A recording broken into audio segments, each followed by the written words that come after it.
Right now with capitalism, all of the gains in automation, it goes to the owner class. All you have to do is have everyone be an owner, and now suddenly any gain in automation is a gain for everybody. If you grow just one thing, it may not grow as well as if it grows with another thing. A good example of that is called the Three Sisters method of farming. There is definitely multi-apartment buildings or multi-families that do passive design. $100 million that they gave to Joe Rogan that they would kind of be out if they breach contract.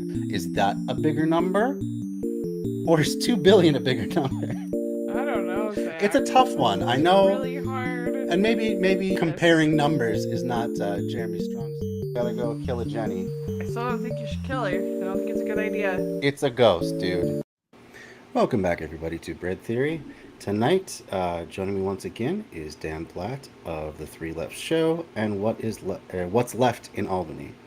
Yeah. And we're going to talk about some videos that he's brought to share with us today. How you doing tonight, Dan? I'm pretty good. I'm mostly here to chit chat. I mean, it's been a heavy 3 weeks, so I've got a lot to catch you up on. It's been a bit of time, yeah. My things. I'm also 100% zeroed in on the radio station that I manage. That's great. Basically, I am an official station coordinator. I think there's been some changes with the structure. The executive director of the organization is not taking charge, but declared himself general manager of the station. But that's just for legal cover. He needs to keep reminding me. It's like, I'm not micromanaging you. I'm just doing it so you're protected in case there's a lawsuit. And I'm like, what lawsuit? You don't trust me to handle things? You don't think I can protect myself? Well, here's what's been happening. Because I was ready to quit in stages and just end my participation overall during the fall. Yeah.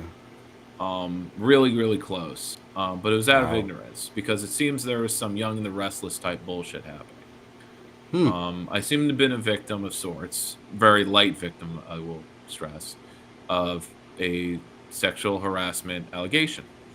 Oh my. Now, because they kind of pulled back into saying, no, he didn't touch me, he didn't do this or that. But she didn't drop that there was something fishy, like she had a concern about me.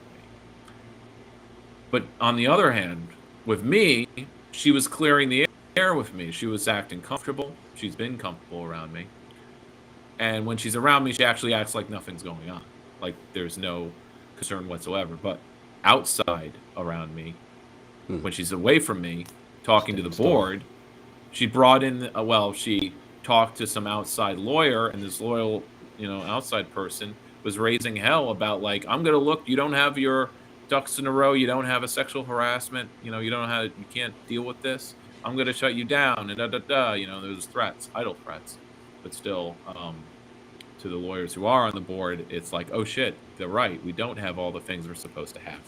We don't have a process, so we just have to shut this thing down, keep them apart, really do a malicious investigation, if you can call it that, but basically interview me, interview her. The interview of her didn't show anything. She backed off. She was at first saying making it sound like I groped her, or when I had her over, that I did inappropriate things. I guess yes, inappropriate, but to the standard of minor irritation. And this is in the legal statutes, by the way, that something is not sexual harassment if it's a temporary inconvenience. It's when it's a pattern or it's more than just an inconvenience. So, but she backed off, and so it seemed like she kind of was, well, I can't say it because I wasn't in the room, but from the outside, it sounds like she was playing victim, but the kind of victim who doesn't talk about it and doesn't want to talk about it. So, but it made an atmosphere of confusion or distrust. I mean, I felt distrusted because I thought I worked things out with this person. She was saying everything's fine.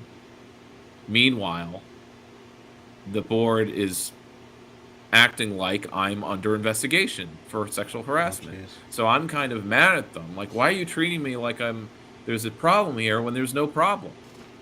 But I'm saying there's no problem. And I owned up to the inappropriate thing, which was I scratched my crotch around her. Or my fly was down, something that is a very common joke. Men not realizing their fly is down.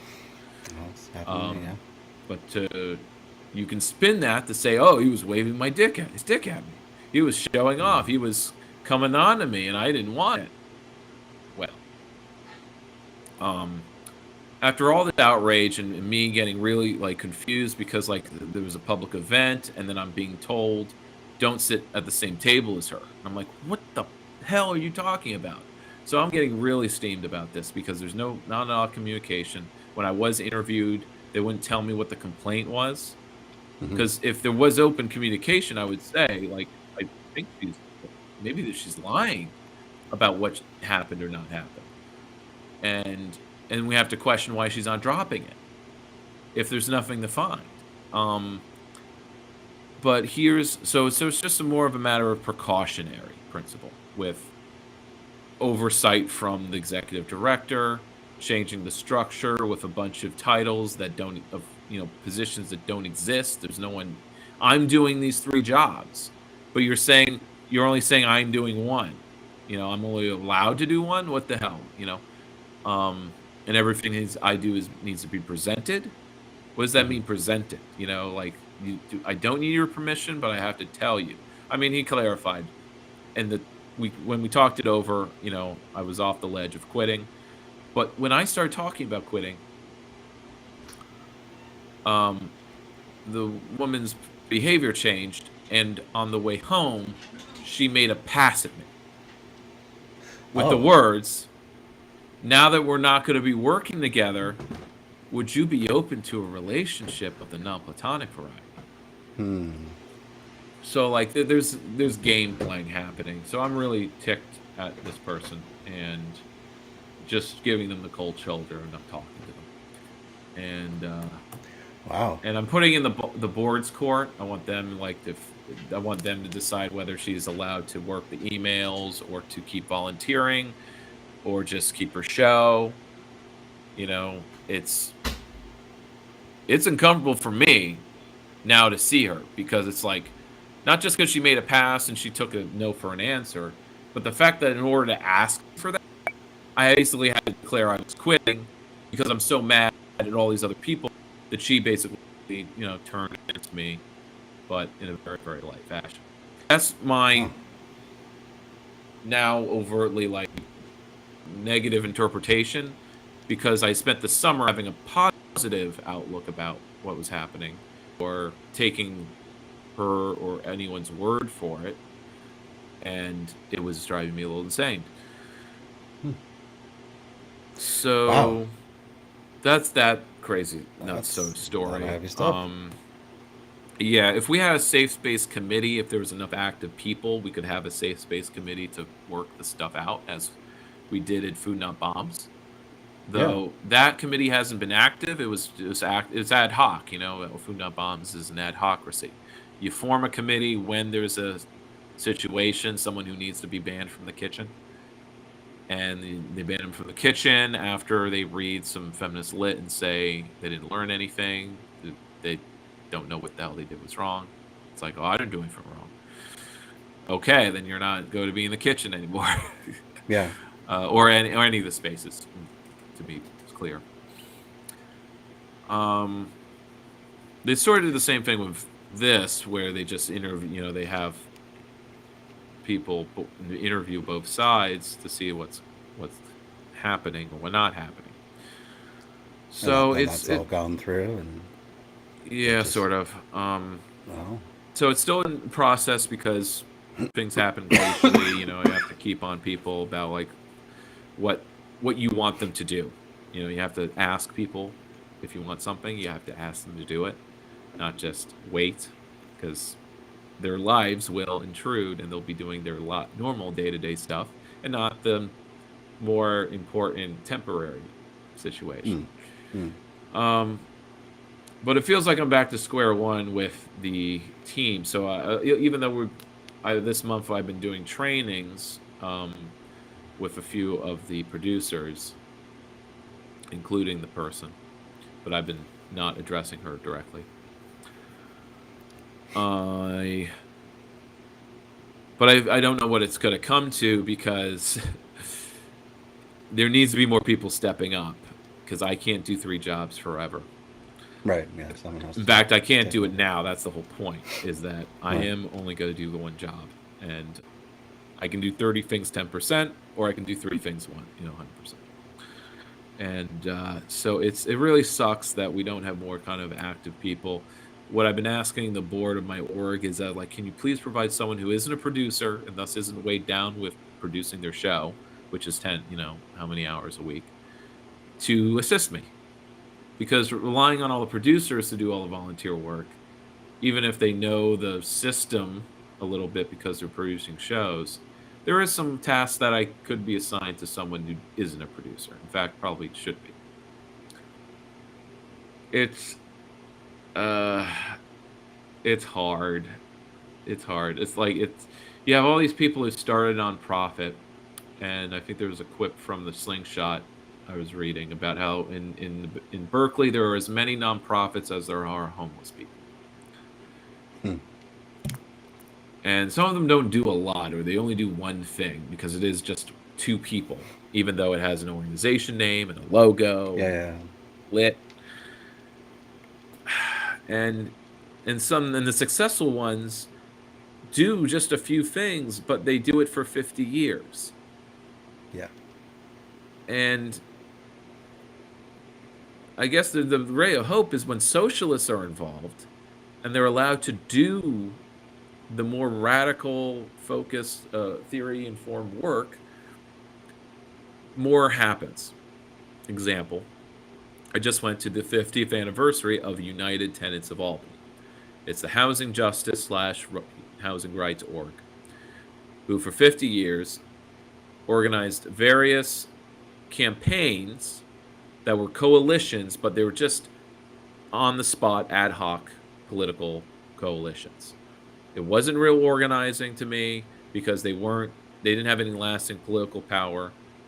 Their main fight was just so that there was a building codes and like actual code enforcement in the city of Albany, because there just wasn't when they started in the 70s.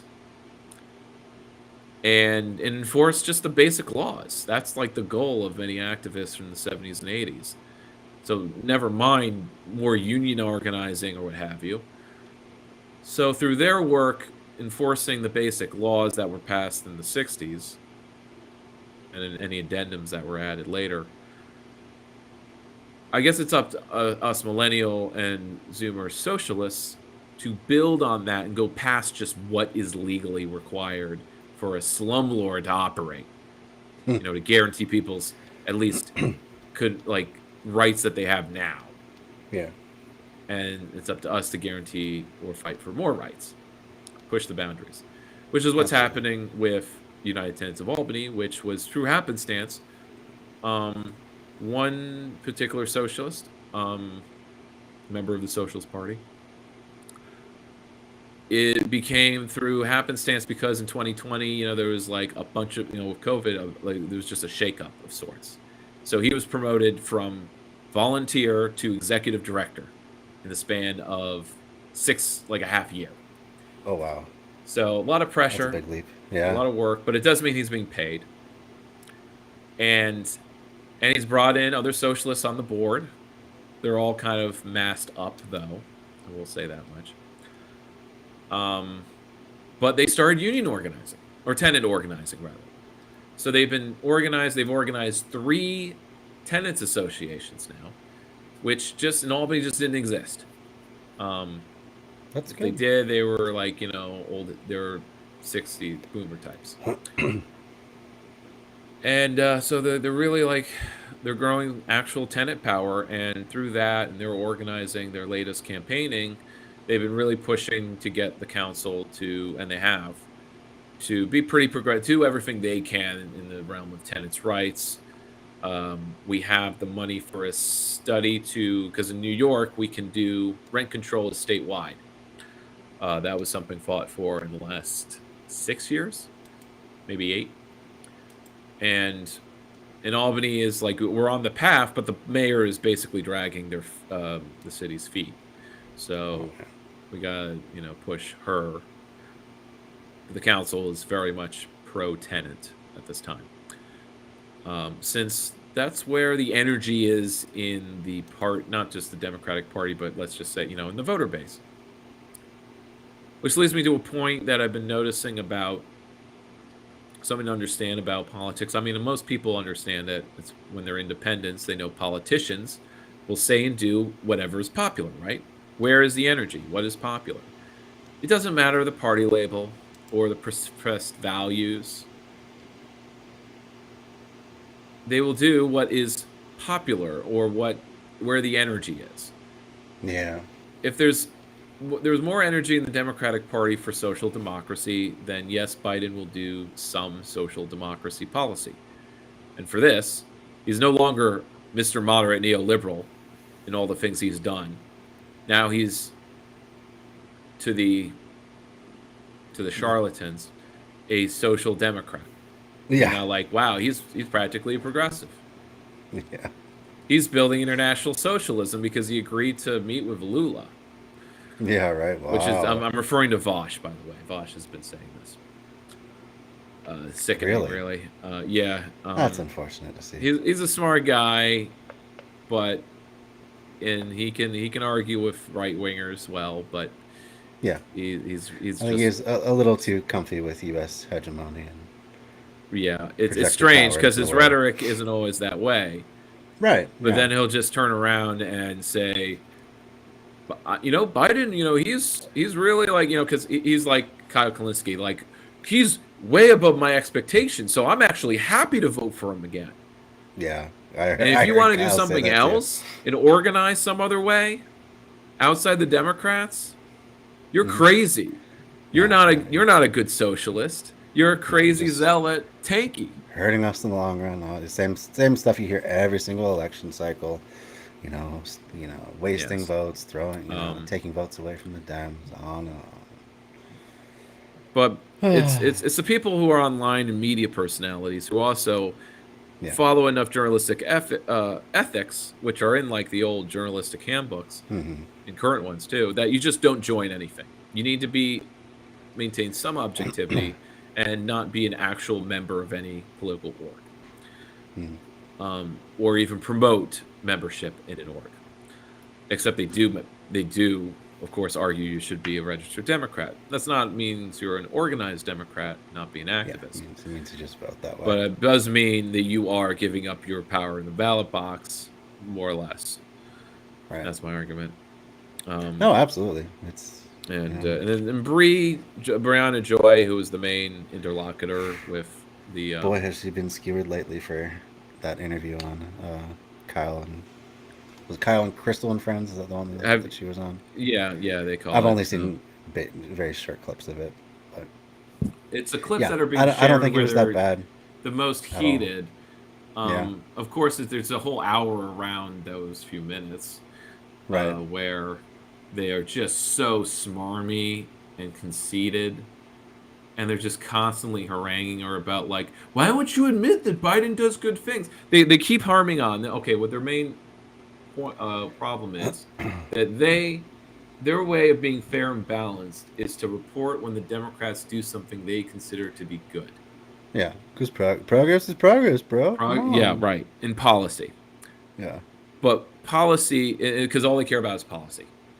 Right. Which is insulting to someone who doesn't have political power. Because there's policies, they're doing it on their terms, you still don't have any power. Right. That's what, in Brianna, when she makes her argument, she's not saying it too well, in my opinion, but I mean, she could be worse. But she needs to say, like, it's about political power, and we don't have political power. And the argument, the conceit, is we can never have it. There's never going to be enough of us. We can never organize to have more of a base of organization. And we can't do it elsewhere. We have to do it within the Dems because they have the power. You can only get crumbs off the table or have a seat at the table, but it's still their table. And that's where it's like, yes, Joe Biden can do something that's can be categorized as social democrat. That's good. That's progressive. Or like the NLL, the Labor Relations Board decisions say, oh yes, well NLRB. they say they're going to punish union busting. I'll believe it when I see it. Yeah. I don't care. I mean, I guess there is those shallow symbolic victories of when the Democrats say they're for something. Yeah. But that doesn't actually matter to someone starving, homeless, or underpaid, or can't buy a house. I don't give a shit. Yeah. Well, the entire real estate market, and I'm ranting from my own problems as a middle class white guy. Yeah. I've been looking through the Zillow listings because I'm house hunting, or preparing to. Sure. And I'm actually, thankfully, with Zillow, there is a history of the listings for a house, and it will say that this house was listed in 20. I'm seeing this over and over again. I could probably do a survey of it now, or I should gather this to make a report or something, a news report. That tons of these houses are being listed by this kind of automatic listing service called Global MLS or something. And it's not a company, it was like a listing service. So it's other realtors, whatever. Maybe it is the bank is the realtor, and they're using these levels. So you actually don't know who's really listing it. Is it BlackRock? Is it Bank of America? Don't know. Can you know? I don't know. So, but here's the crawl. They're listing in 2019 for this much, right? It was bought or sold in the aughts or whatever year it was, when the market crashed last time, for 50 to 100 grand. It's being listed for 20% more in 2019, and then listed for 40 to 70% more in 2022 or this year. 4 years difference. Yeah. They list it, they unlist it, and then they list it again 3 years later. Yeah. For a 50, usually, but sometimes 50% markup. Right. It's the same goddamn house. That's pretty damn standard, and there's no the way. Median income is 50%? No. I was just gonna say, not even close. No. But I guess the demand for the people whose median income isn't enough to afford 200 grand are now, able or willing to move into an urban house. Before there was no demand from upper class. Now there is, but demand is, of course, to rent out these houses because that's who's doing the buying. That's how they're listed. Add this to your portfolio. Add this to your. Yeah.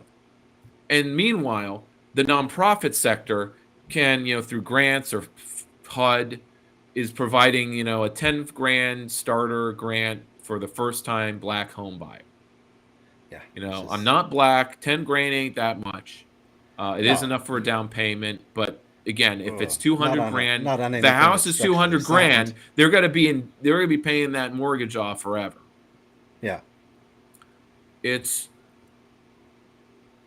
not even an issue for the Democrats. When it comes to the housing crisis, they say, "Oh, we just need to rezone things." That's right. Just open up zoning, and the problem will just solve itself. Off. No. This so all those libs, progressives, socialists, who just have no clue. They're not grounded in how bad it is. And then when Kyle or Crystal talks of look at this progress, why are all these other leftists aren't reporting on it? They only report on how bad things are, like Brayor and Jay, Brian and Joy. Joy, yeah. It's Joy Gray. Joy Gray, yeah. And it's because she's coming from a place. My outrage. She's outraged. Exactly. Because things really suck, and no amount of social democracy actually is fixing it. Because it didn't before. Because I think that's part of my diatribe. Two major misconceptions I think I see in meme form over and over again.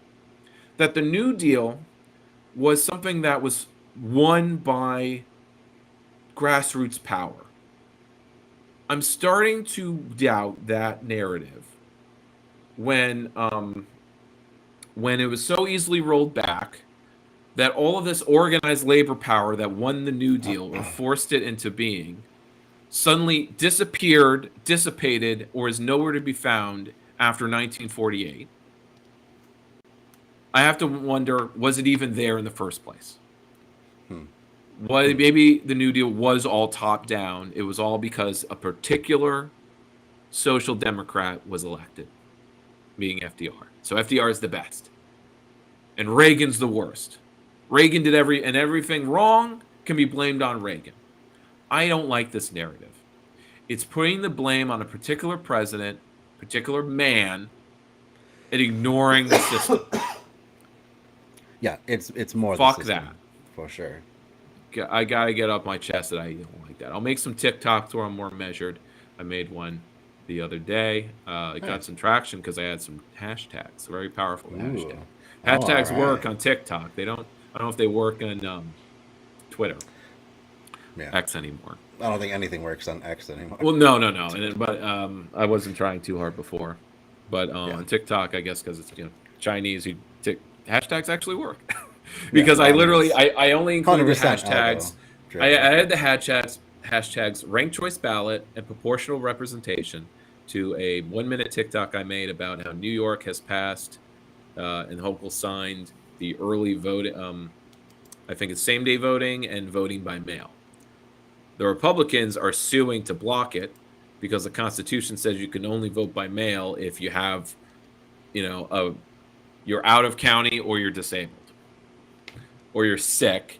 And I think for voting by mail during COVID, it's like, well, everyone might as well be sick or everyone's afraid of being sick. So you kind of need to have a medical reason for why you need an affidavit ballot. The important thing here, though, is, at least locally speaking, the political machine we have in all, not only Albany, but the region, the county, the way they rig elections is through absentee ballots. If they don't want someone to win, it won't be in the general tally. It won't be in the campaigning. But then on election day, there will be like 300, and I'm talking about like a council race or a county race. There will be 300 absentee ballots that just show. That sways the election. Yeah. And they so that's kind of how they do it. So like the absentee ballots, ballot by mail, it's kind of a little more complicated as far as whether there's a positive perception. But again, it's being used as in a corrupt fashion because it is so constrained that you can literally forge a signature to say, yes, you can fill out a ballot for somebody else. Or you can fill out the ballot with them as you're canvassing and then just keep it and then mail it in on election day. Okay, so that's a lot there. Yeah. But that's what got my goat. The other thing that got my goat was seeing all these memes about like Reagan can be blamed on pretty much anything. And yeah, I did think like that for a year in college. It's more just neoliberalism in general, and he was definitely the spearhead of it at the time. But he obviously couldn't be the only one. It has to have been carried on since then. It has to have been built towards since before then. So there's a lot he didn't get to do or wasn't allowed to do that Clinton then finished. Yeah, for sure. Clinton finished the Reagan agenda. So if you want to be mad at Reagan, you also need to be mad at all the new Democrats. Sure. And you need to be mad at Obama. And then you had and Biden, because he was there too. He's one of the new Democrats. Yeah. You have to be mad at all of them. And there's been no good presidents. Yeah. Yeah, and but not just the presidents, the parties, because the presidents are in fact just doing the parties, and thus the party donors, the capitalists, which are the capitalists. So both parties are very much beholden to. And we shouldn't be celebrating when capitalists have to, make some concession, or it's like, yes, we do have to do this thing that is considered to be social democratic, because if we didn't, really things would really be bad, like shit the fan for us, in some way. But this, I can segue this to, do you remember Democracy 4 that we watched the video where someone played through? turning America communist. Yes, that was a good one. I bought it on sale during the summer for Okay. $10, and I just started playing it. And that is also, for the fun's sake, the conceit of that game is that the president is in fact all powerful. There's no party, there's no Congress. It's just policies are decided how they change based on the president and their cabinet. But the cabinet is just a source of political power points, which you only gain from them if they're loyal.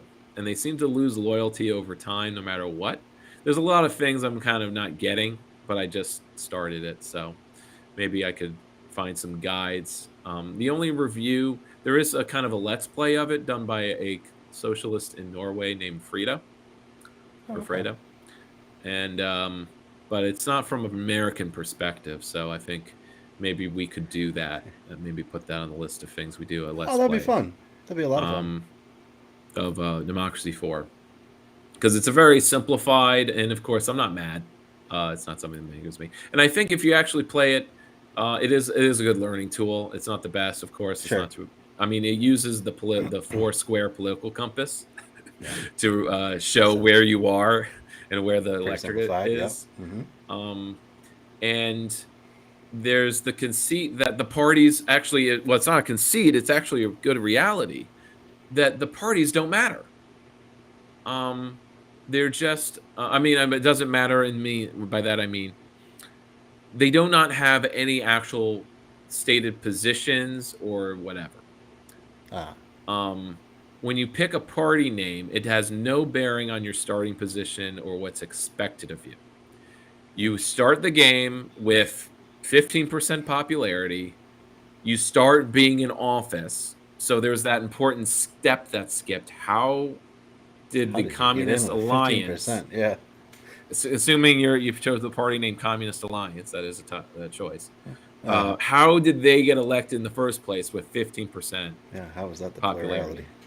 Right. So it is really just kind of like, a game. It's a game.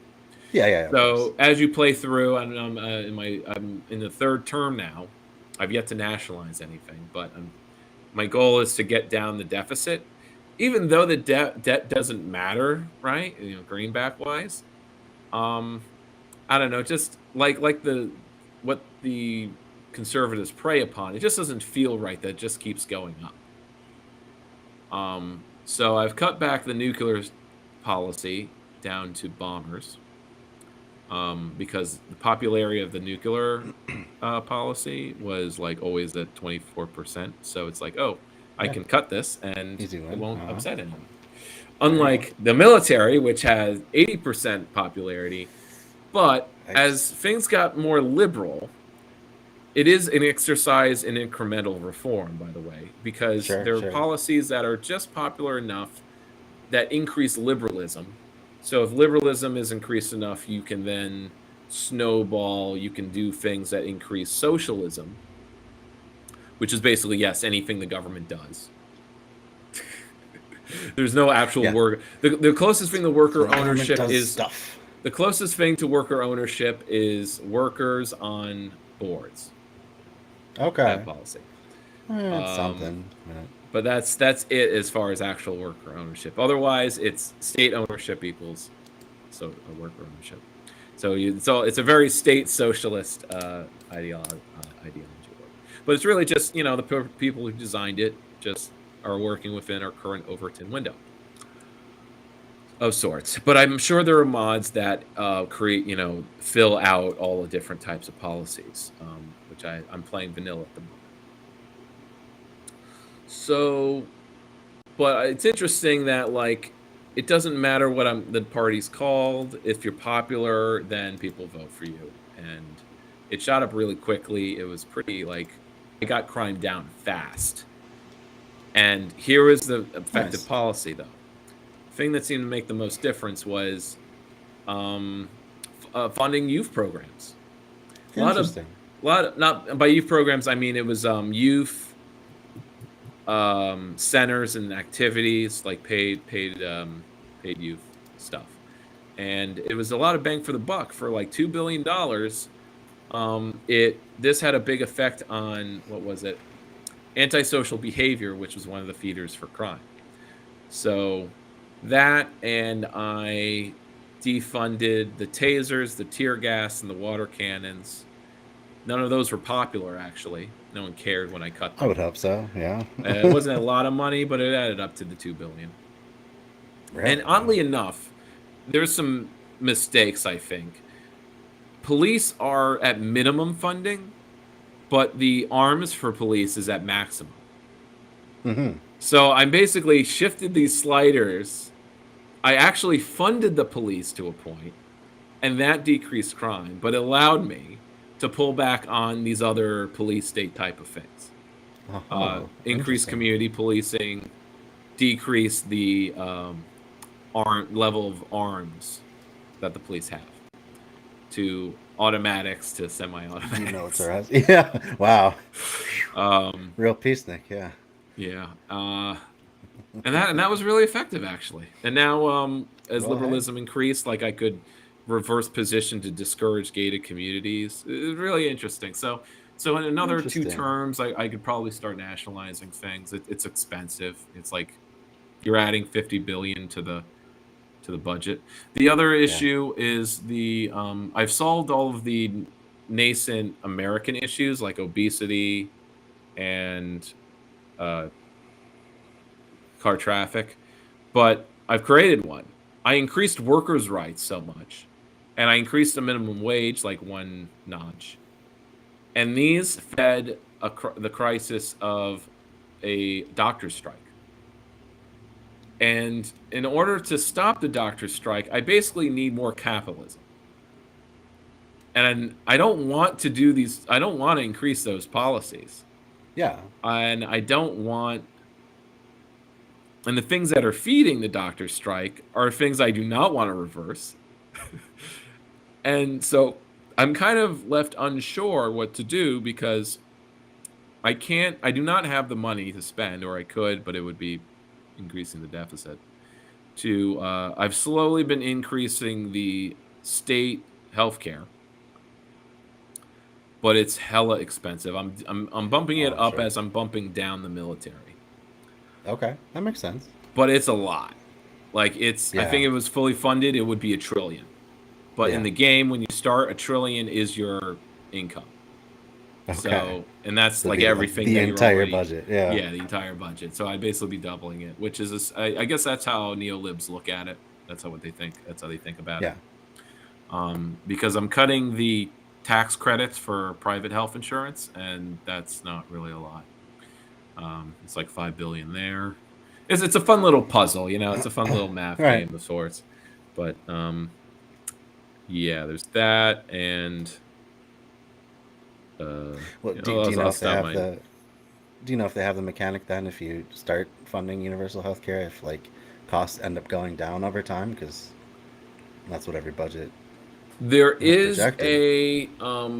Let's see, there's not a slider, but let's say there was a quality for healthcare demand.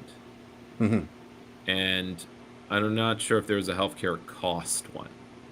Okay. Maybe it's there. I need to look at all of the different charts, because there's charts and charts and charts, and you can get really lost in it. But and everything affects GDP, which, of course, it's a little craw of like economic output is just measured in GDP. As though that's Do I care? Look at it now.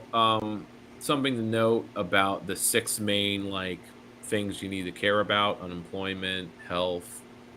What was it? Well, GDP. What were the other 3? Regardless, there's 3 things. I mean, 6 main indicators.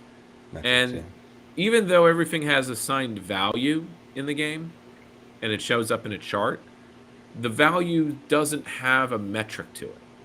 So healthcare is not measured based on some particular outcome. It's just measured based on how much people are getting, I think. Or with GDP, it's is it the rate of growth? Is it the amount in general? It's it's either things are either good or they're bad. Like, crime didn't have any metric. It wasn't saying when crime's high, it's this many homicides. Right. And when it's Just like low, crime it's is this bad, many. or- It's bad or it's good, and that's the Or it's same good. thing with the Okay. rest. Health is either bad or it's good, and so everything's pretty abstract on that level. Even though everything's using numbers, in the units that Interesting. go up or down based That- on Data-driven, yeah. things that are affecting it. And of course, we would nitpick about like, oh, this wouldn't really affect it that way. But that's what the mods are for. The modding community will probably deliver more accurate things. And they also deliver more countries to pick. Because in the vanilla base game, there's only 6 choices, and it's basically the main OCED. Cool. Yeah, well, that'd be fun to play sometime on stream. I'll get a kick out of that for sure. Let's see. It's coming up on the 8 o'clock hour. Do you want to get into some of the vids you brought? Yeah. There was That'd be a something good else on the time tip of for my it. tongue, but it wasn't related to democracy. I guess it'll come to me. All right. Should we start with the Roblox? Yeah, sure. So I'm gonna start with Roblox is exploiting kids. Let me just get the share link for y'all, and then we will. No theme in particular. Yeah. All right, we'll expand that out, and we'll give it a go. Is broadly banned, right? But then when tech companies do it and kids are voluntarily childly laboring online, it doesn't count as child labor? Let's back up a bit. Child labor online? How did we get here? I mean, it's not wrong. I've played many Roblox games. It all with starts my with kids. one of the largest social platforms on the internet. Roblox. The Roblox, there's so many And now when I games on type in Roblox, Solarpunk game, This it is Roblox. shows like it shows some Roblox thing. Roblox comes up first. Wow. Yeah. There's a When I list. put in Solarpunk City or it's like Sure. in YouTube, that's what comes up. Yeah. Well, I mean, it has really, I'm sure they'll get into it, but it's really benefited from its user community building these worlds and like for-profit entities eventually getting into the game. And I starting see. stuff. Yeah. So it's a company, it is a for-profit game that is working like Minecraft. Basically, it's monetized Minecraft. Yeah. Is So that essentially you it? you can start your own world. You can have your own currency within that world, and I'm sure Roblox gets a cut of whatever you make. But there's in-game currencies. Robux is the standard currency. And it converts to dollars somehow. You can buy Robux with real money, or have your parents do it, or just have access to their credit card. I would imagine. I think my kids have done that to my ex-wife a few times. She's found that. No, they make there's YouTube a $200. videos. No, they make YouTube. The kids make YouTube videos. They monetize them, so then they can get that money and then put it in the Roblox. There you go. It's just a self-feeding system. Yeah. Because YouTuber is a job, and it's particularly for the online-based lifestyle. That's the kind of job you go for. Yeah, that's true. One other interesting note before we get back into it. Most of these worlds have also their own in-game currency, and pretty much every world that I've played has some sort of UBI built into it. So you play the game for half an hour, and you get your 20 in-game dollars to spend on what you want. So you don't have to put in dollars. You don't have to get Robux. Go for like the real premium skins and pets and outfits and crap like that. But it's usually not pay to win sort of stuff. But it is pay to play in that you need a certain base level of elements. You need to be performing for. labor usually within these games in order to get the in-game currency. Right. And then you have this extra in-game currency in the Robux that goes for all the extras. Since it but anyway, is let's the casual gaming market. Yeah. Let's see what they say. It is the most popular video game in the US and Europe. If you're over the age of 25, you might only have a passing knowledge of what it is, if you've heard of it at all. But over half of kids aged 6 to 16 in the US alone are playing Roblox. You could just see it as a super popular kids game, but it's quite a bit more than that. See, Roblox isn't You can a also game. It's a do sex platform work. where I'm sure they've had their difficulties with that as Well, well. I was just secondhand here, but one of the producers is a great grandma, and she was watching slash had her great grandchild over who's like 9, and they were on their phone a lot and would always kind of switch what she was doing. I don't want to see, but she caught what she was doing, and it was like Roblox, and she was like play acting, being a Oh, streetwalker oh my goodness. and chatting with other players. Yeah, that is one thing I worry about as a parent, that who Super my like kids are talking to. why would that be alluring to a 9 to 11-year-old in the first place? I don't know. Maybe they just think it's like pretend playing what the grown-ups do, or I really have no idea. But that's really sad and disturbing. I'm sure they can be mature in that way, but still stupid and exploitative. So it's more like Yeah. the failure of the lazy ass parents, let's call them that, just for the sake of it, to teach their kids not to be scammed. It's like, look, Yeah. I think Oh, the you important. broke it There's always the perfect. lesson. The first lesson, Really like King of the Hill careful. style, is to learn the value of a dollar and hard work. Hmm. But we never, well, we should be teaching our kids how to not be exploited. Absolutely true. Usually exploit others first, or we teach kids to be exploited. And then they'll resent Yeah. their parents forever. Yeah. Never question And authority. adults. And Go well, along they'll with resent what the adults boss as says. soon as they figure out that they are being had. But for Absolutely. kids, they don't know better. They need to know. They need to be taught to know better. Absolutely. And taking away from them and just saying you shouldn't be doing that. I'm going to tell on you. Shouldn't be. Shouldn't be in. Yeah. No, they should have an understanding of people who are trying to harm them, for sure. Shouldn't be fun to be exploited, and really, No. there's a lot of self justification and like, look, yes, I'm being exploited, but like, like say going to a casino, being gambling. All gambling is like, yeah, but it's so much fun, and I get the thrill. It's worth it Yeah. to lose $500. Yeah. Right. Apparently, Yeah. Where players design games for other players, where kids are designing games for other kids. You know what, Luna? You wipe the counters. I'm gonna go try I'll something try. else. This is Harrison. He's 8 years old and has been playing games on Roblox since he was 5. What I like about Roblox is you can bond with other friends, connect to other people from faraway states or countries, and you can play games with them. We also spoke with Antonio, who is 15 years old and has been designing games on the platform for years. People make fun of Roblox kind of sometimes. So you're like, oh, you make Roblox games? Oh. Roblox isn't anything to make fun of, though. Developers like Antonio are serious about the craft. They're not just doing it for fun, though. For years, up until recently, Roblox advertised Well, isn't that nice? Get the kids doing their passion, but now for profit instead of fun. That's a good early life lesson. I guess to instill. I can understand the desire to like feel accomplishment in making the game that you're playing, but so I guess it is just a generational gap now that I prefer to play a snowboarding game that plays well and feels Yeah. good and has a lot of content like an SSX game, because that is the equivalent of free ski to me. Yeah. And so, yeah, you coded it, you made it, so Yeah. there's that accomplishment. But don't pretend like that's real game. That's like proper gaming that should be cared about. True. It's a Yeah. hobbyism. But fine. Yeah. Well, and But pushing it's to the just point where they're strange not that even like having fun anymore. he Ugh. started when he was 5, Yeah. and now he has this idea, as many kids or any adults do, that it's apparently more valuable to be able to connect with people anywhere than to be able to connect with anyone who's nearby. Right.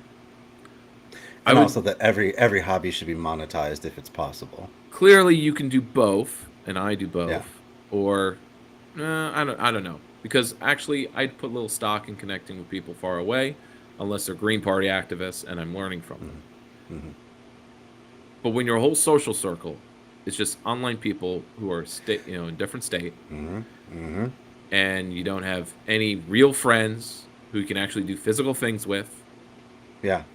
you kind of It's not end a up substitute. like a cousin of mine who is kind of in that like stereotype where they're living with parents. The Mhm. parents won't kick them out. They're not really working. Well, of course, we don't care whether someone just has a job or not and paying their way. But what I'm melancholy about is that he has no passions. He has no hobbies. He has no Right. personality. He has no drive for anything. He is not. He's like a pseudo person in this respect. Yeah. Mere consumer. And That's what I was just gonna say. Reduced to a and consumer. Yeah. it's somewhat it's definitely structural because he was raised in a household where everyone was they're working class and they're working, and they would take care of other people's kids and house people, which would leave very scant resources for enrichment of any kind. So the key word is there's no enrichment in their life. So and I guess maybe this goes to a broader complaint that it isn't the kids that are just stupid or their parents that are lazy. These are all capitalist cop-outs. It's that everyone is overstressed and under-resourced. Anyone who isn't over that 50% quintile of U.S. income can't do real, hobbies. Yeah. Even the things that aren't super expensive, bucks. They're just not like going to the moon is it's a very scary hobby, but people don't even do that anymore because it costs too much. It's not something, or I don't want to pay for it. I mean, my mother tried to solve this by giving me gift cards like every so often to go to the movies, and I don't use them because I don't care about going to the movies.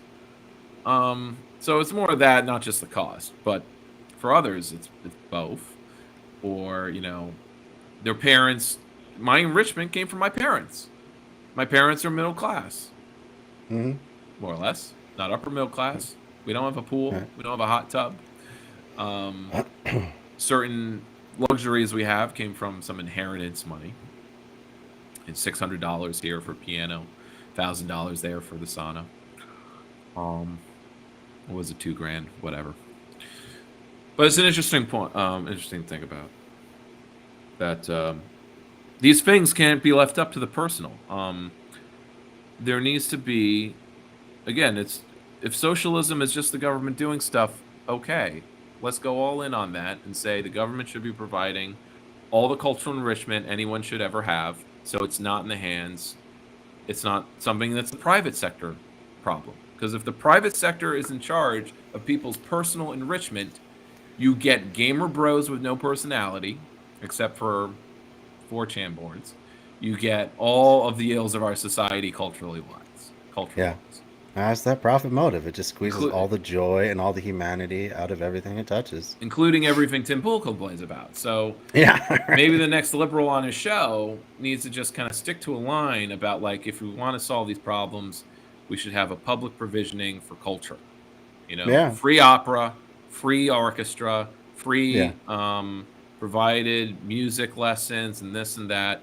I mean, you put it in front of kids early. So I guess this is where the company's like, we got to get them while they're young. They're getting them when they're 5. With tablets, they're getting them when they're 3 or 2. All right. Now, and that's where you can say the parents need to be, wised up. Yeah. They need to stop putting commercial products in front of their kids. Mm-hmm. Unless you just want to tattoo Pepsi on their forehead. In this case, it would be Roblox. Yeah, right. Because once they're hooked on that, and tablet and online commercial stuff, I guess they will not have much interest in doing anything else. Reading, athletics, it's stuff they have to be forced to do. Right. Yeah. Yeah, man.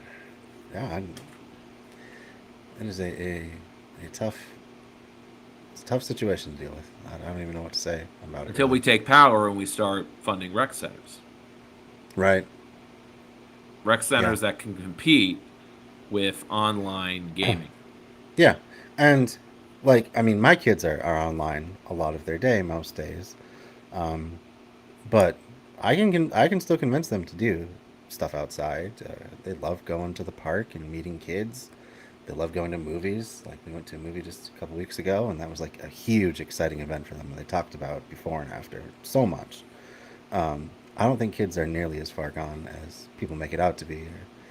You just So I'm gotta not show 'em- arguing that. I'm just No, arguing I'm just parents- saying that, like- parents like yourself need or Yeah, be yeah. active. And I my just, uncle, I think a lot of parents just kind of throw up their hands Yeah. like, oh, well, they Yeah. just want their screens. They just want their screens. They like just want my, their my Roblox. cousin's parents were not culturally enriched people themselves, outside of baseball and not much that I know of.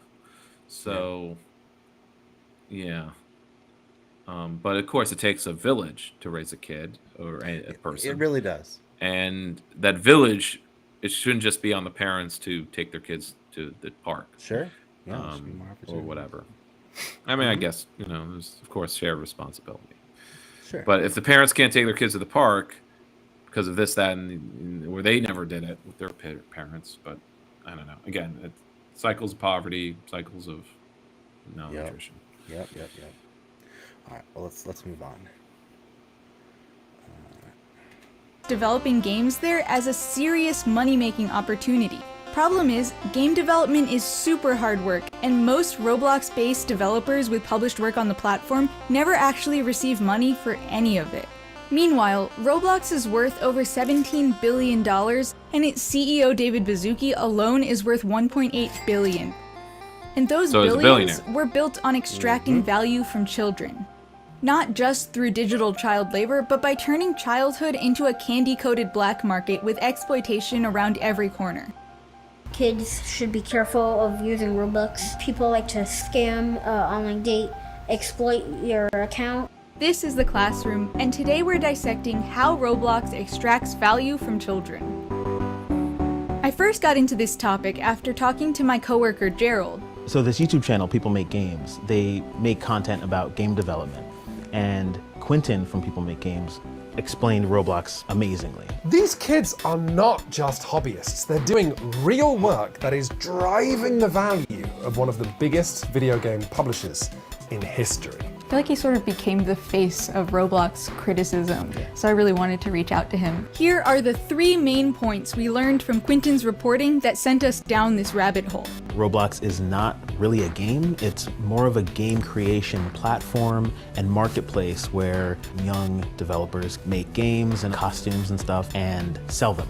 The second fact, Roblox runs on a currency called Robux, which is basically an internal currency that only works on the platform. And the third thing is that Roblox developers, aka the people who make this stuff, can cash out, but Roblox takes a massive cut, unlike anything else in the game industry. In this video, I'm gonna show you the best ways to make Robux stay to the end if you wanna make millions of Robux. Roblox says it's free to publish games, but that's not entirely true. Publishing a game on the Roblox platform is easy. By the way, like, something two about buttons, that video two about how to make millions of Robux. Yeah. The scam is that they don't actually tell you how to do it. They say stay to the end, and then at the end they say, now click the next video. Now subscribe. Yeah. Now yeah. subscribe, and you'll get more My tips. paid content. Yeah. Yes, this is how all woo industry stuff works.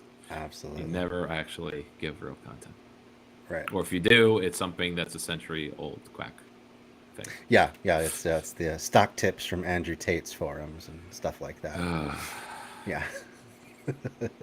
click, but in trying to actually get views is harder. There are over 50 million games, but the section where most users find new games to play, the Discover section, only shows the couple hundred most popular games. So, basically, you have to bid for advertising. Or else they kind of just flop and no one plays them ever. To be clear, you're bidding money for the chance to get views. It's essentially gambling for advertising. And if your gamble doesn't pay off, your game doesn't even show up in the Discover section. The more you pay, the more likely you are to Well, get that's it, how other than someone else Facebook might. advertising works. Yeah. That's This is look. for I mean, children. I'm looking at that, and it looks like Facebook. Yeah. How you advertise Yeah. on Pay for Facebook. exposure. Yeah. Or even Well, the no. chance Well, for just exposure. to put it in people's feeds or like. Uh-huh. Yeah. Exactly. But man, this is kids, so it adds like an extra level of just insidiousness. I think it's bad no matter who it's directed at. But I if agree, but, capitalists like- are going to be able to do it to adults, then they're going to do it to kids. I understand. It just I guess if Man, Congress will Congress act and limit this I don't know. malice. I guess we'll have to wait for the Biden. But only platform for to come out. only for kids and only with like adult permission. Yeah. Like that'll fucking work. Yeah. Right. I pay more and then you won't be on. Next, they're taking a sizable 70% cut whenever somebody buys your game, meaning your profits stack very slowly. Then to cash out at all, you have to have made $300 worth of Robux, or 30,000 Robux, which isn't easy. This is significantly higher than other similar games which have much lower minimums for payout. Oh, and when they pay you, that 30,000 Robux isn't worth $300 anymore. You'll actually get around $105. You see, earned Robux are only worth about a third when they're paid out. You heard that right. When you buy 100 Robux from them, they're worth $1. But when they're paying you, that 100 Robux becomes 35 cents. Wow. Most devs never end up having to worry about profits since most are never able to cash out at all, and Roblox gets to keep all of that money inside their system. What is it? A What is it ton able of the to? problems with What is needed to cash out though? Do you need like this X many? I think it's visitors like to your game or. I think people have to pay to play your game or pay Oh for yeah, stuff within the game. That's, oh my god, it is Yeah. so it's just a big market. It's Yeah. just a big market. So it's training kids.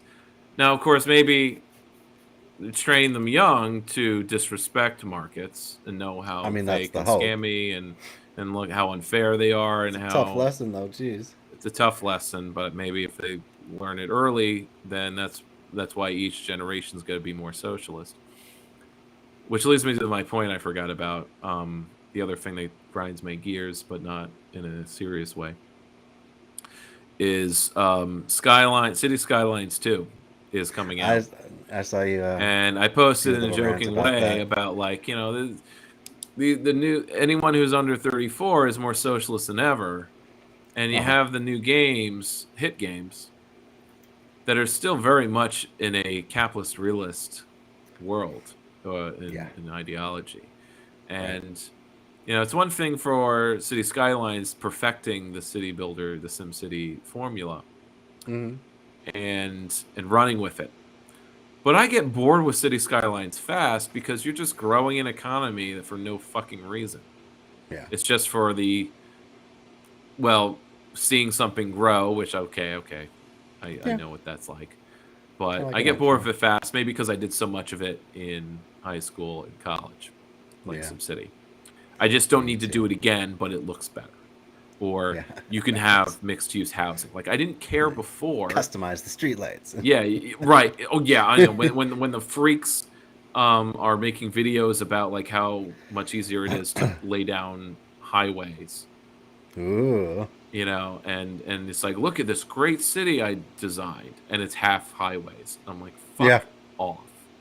If that's the best, if that's showing off what this game can do, then I'm not even gonna buy City Skylines 2, even if it's on sale, because I've had City Skylines since 2012, 2014, early on, and I've yet to rack up, I think, a full 100 hours in it.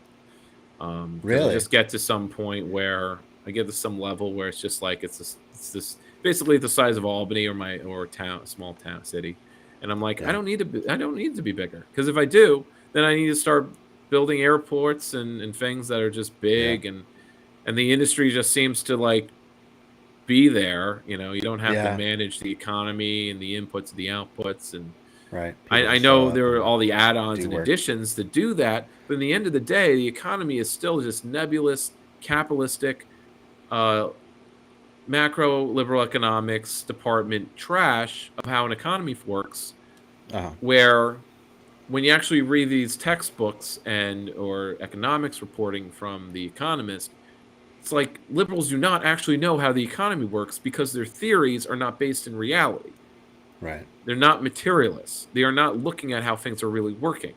So all of the games based on those economic theories are also indeed trash.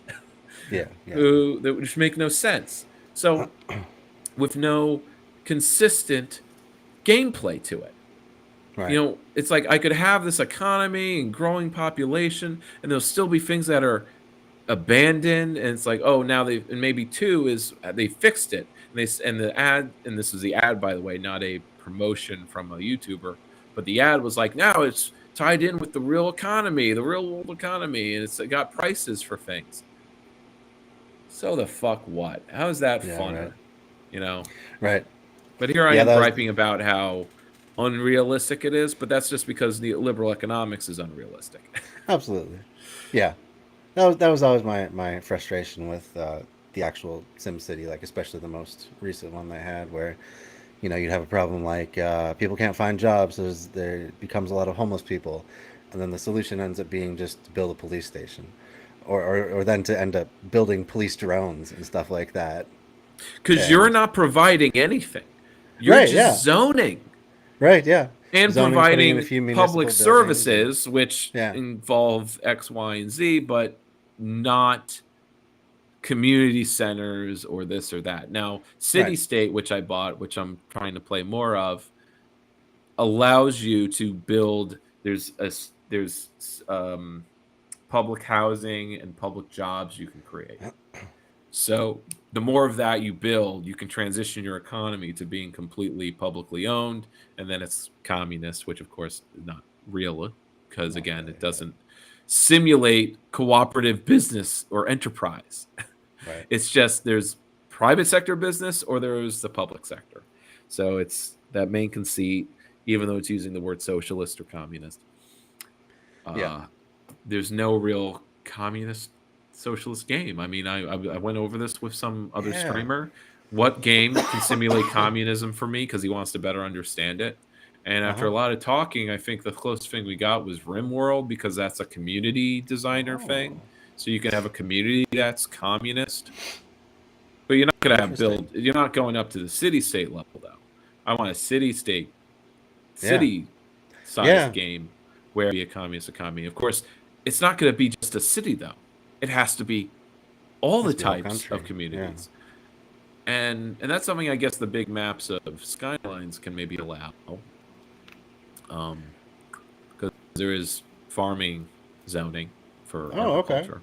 That's cool. And forestry and mining and then oil, and those are the industry zones that you can put down. Outside of manufacturing, of course. But anyway, let's keep going now.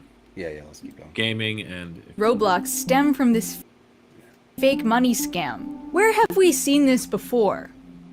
Historically, mining and logging camps in America, the companies behind these would pay workers in corporate script rather than US dollars. Script you could only pay in the company town, in the company store. And if you wanted to exchange your script for US dollars, the company charged you a fee to do that. And this advantages the companies because they could take away your ability to spend script, and they could ensure that you're using your script in shops that the company owns. That is exactly what Roblox is doing. And it's banned in America, but not on the internet.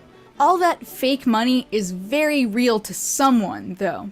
Dave Baszucki, he's the CEO of Roblox. Dave, it's great to see you. Want to talk about the earnings? We generated over $100 million of cash in Q1. It's how we run the business. Roblox, the company, is profiting wildly off of this. Long term, there's so much on our platform that is going to really let everyone be a creator. They're generating so much money. It is just unthinkable to me that the people who create their product are not being compensated or not being given a slice of that pie.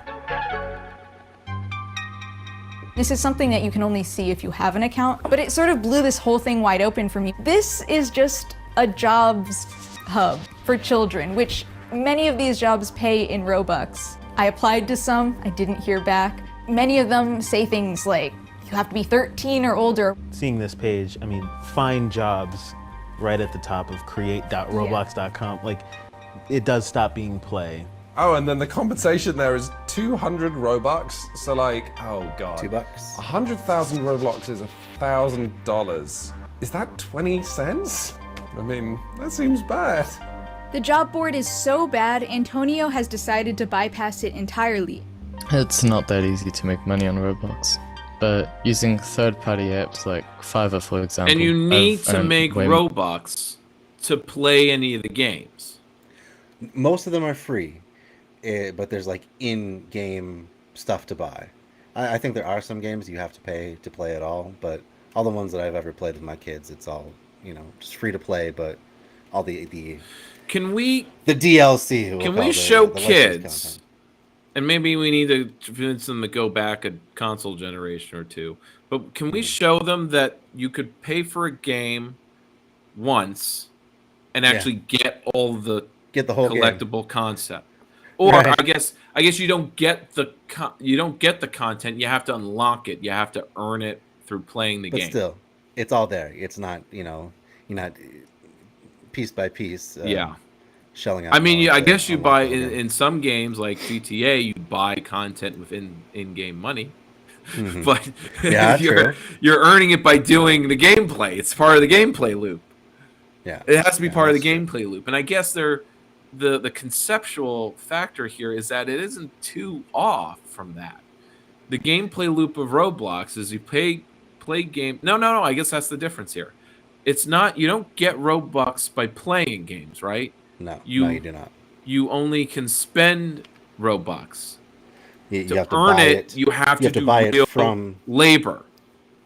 Yeah, you have to either get it as a That's developer, it, yeah. or you buy it from the company itself at whatever it is, 100-to-1 ratio. So it's like, you can just play a game, right? You don't. Yeah.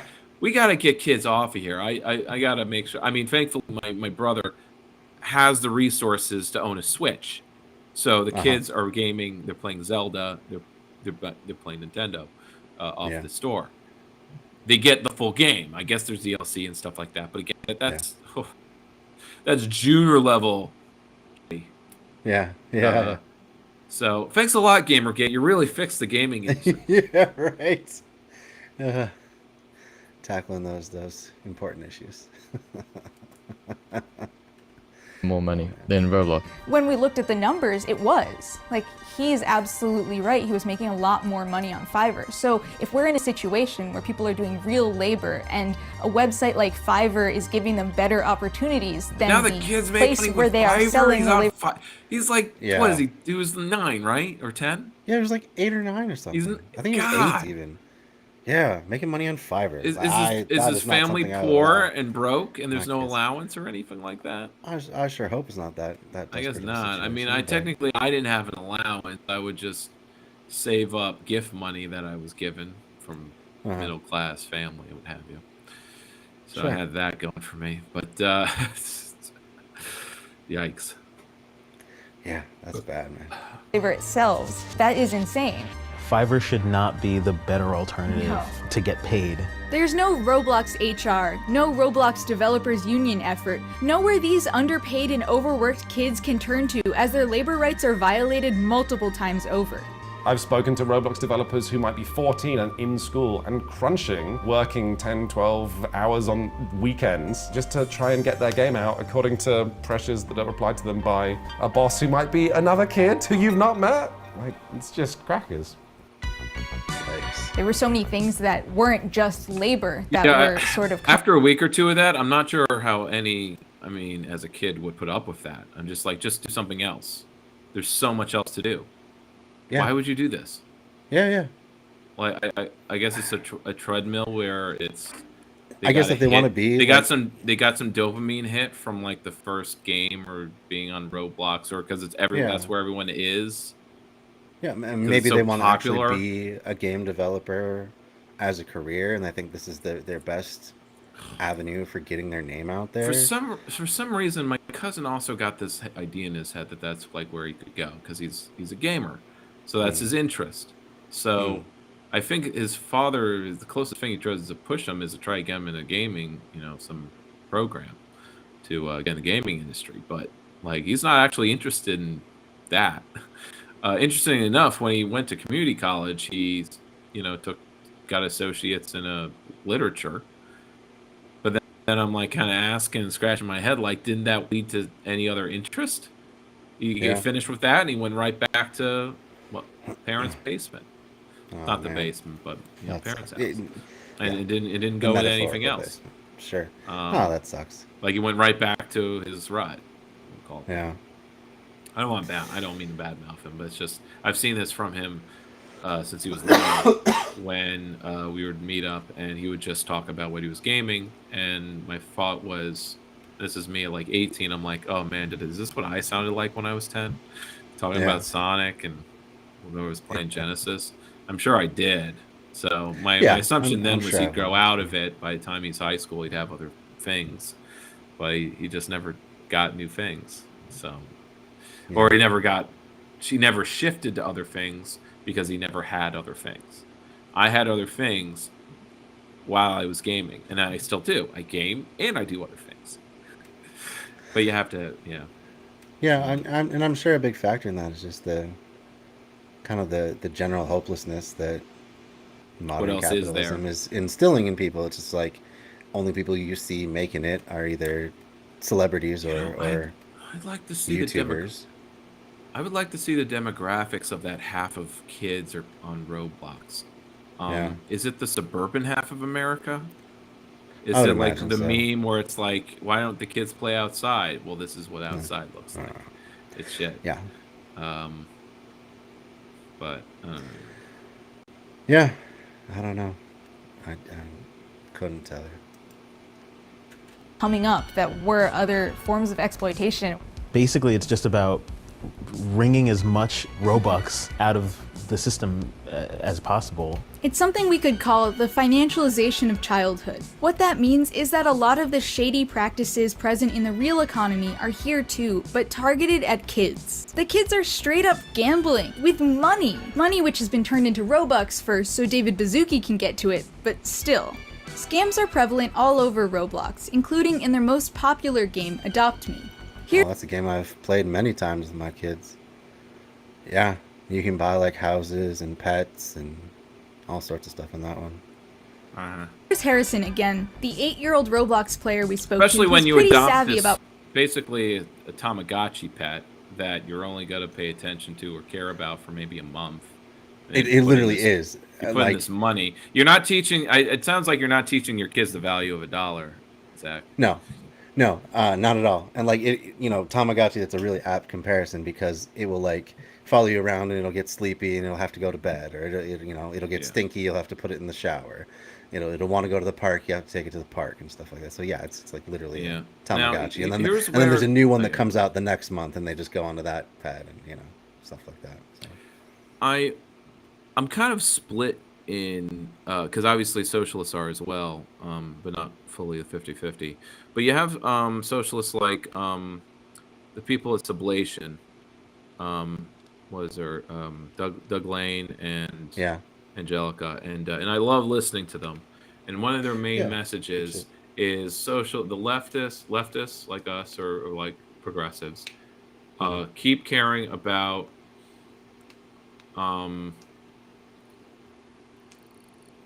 making sure people are taken care of like babies, like nanny stating. Like we need to critique the nanny state and not see social democracy as being good, because it takes away people's agency and empowerment. It's like the more social democracy you have, the less power you need to fight to have. We should care about people having jobs. It's just that the job shouldn't be tied to survival. Right. But we do want people to work. We want to fight for a job that provides all the stuff. Yeah, you don't really get much of a choice in your job if you are just struggling to survive. So I'm not really like luxury space communism. Automated space communism is like it has an allure, but it does, like a lot of people won't go for it, or at least like there's an innate of like, well, where's the accomplishment? Where's the human flourishing? This is done through jobs.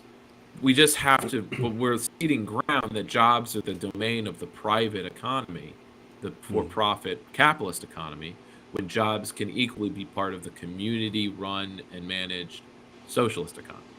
Sure. And that's something we can take to the bank, so to speak, with our political project. I think, so that came to mind.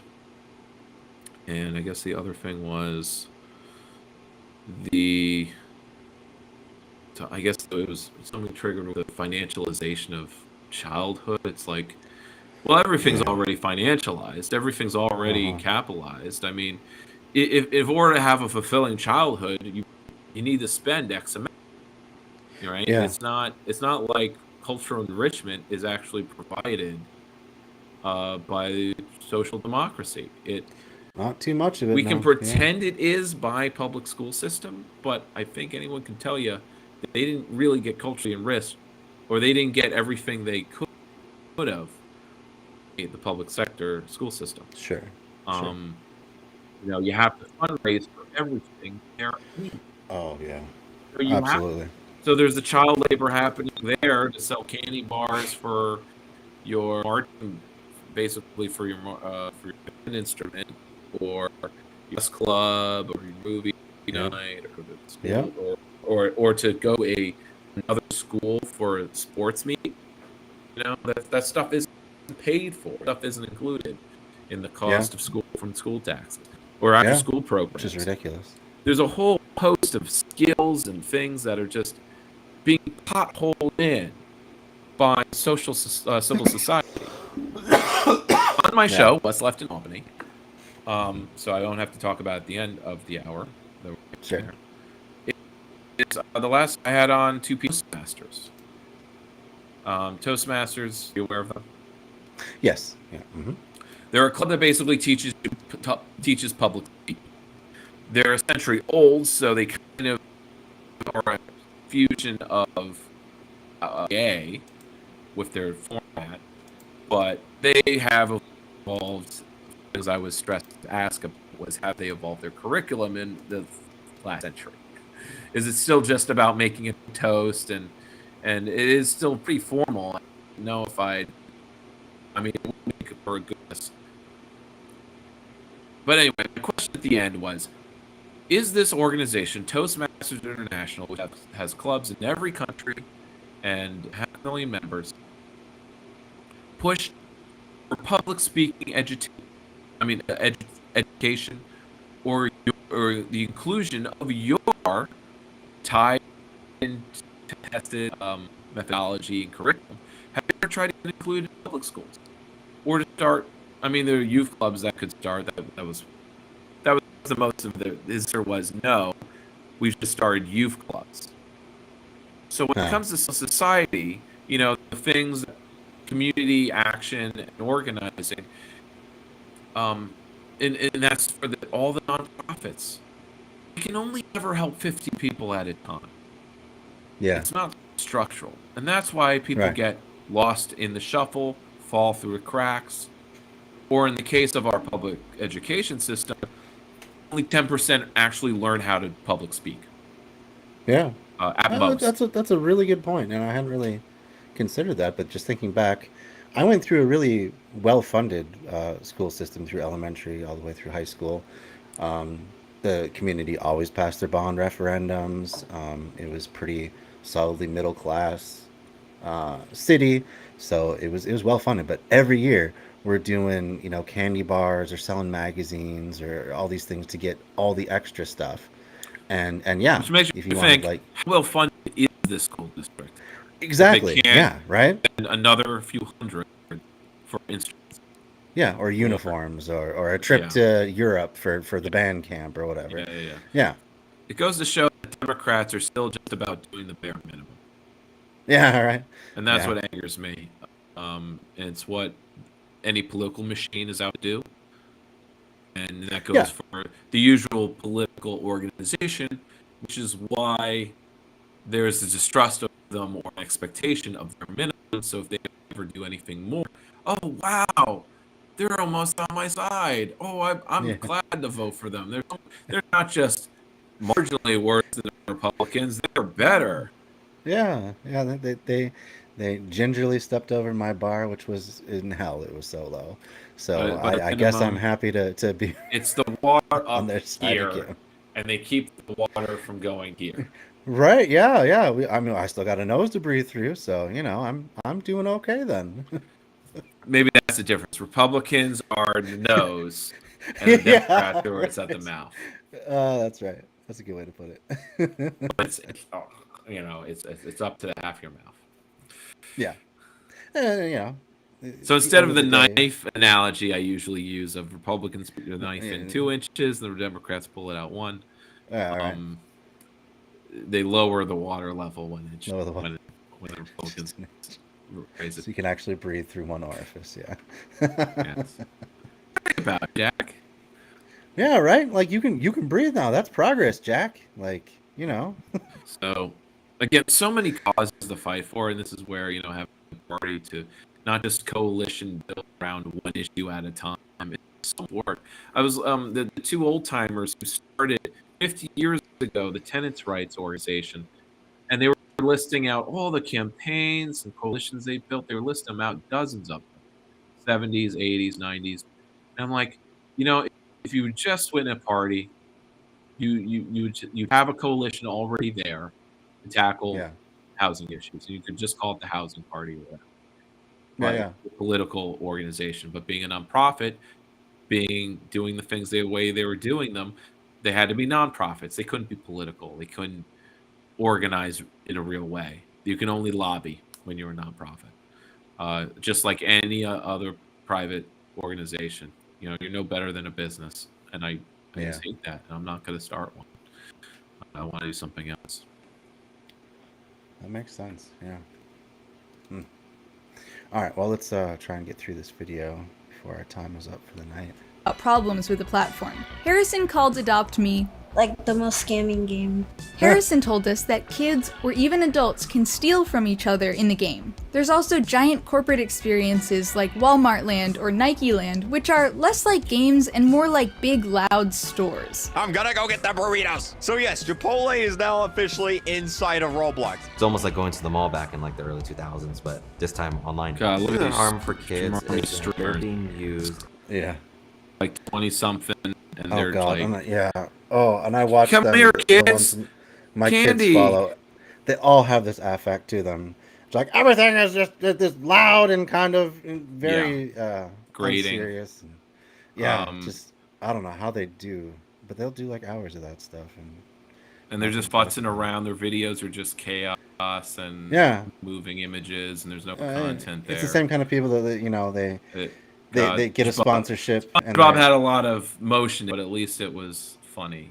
And at least there was some value to it. But there's artistic value. Yeah. I don't see artistic value, and it just hopefully. I mean, I'm hoping, and it's probably just the way of the market that in another 2 years, all the kids will be hating on this. They'll move on. Maybe they're just onto something worse, or maybe they'll all learn their lesson. But then there'll be the next crop of kids. Like wheat growing in the field. Right. No man ever went broke underestimating the gullibility of the American people. And that goes for the child too. True enough.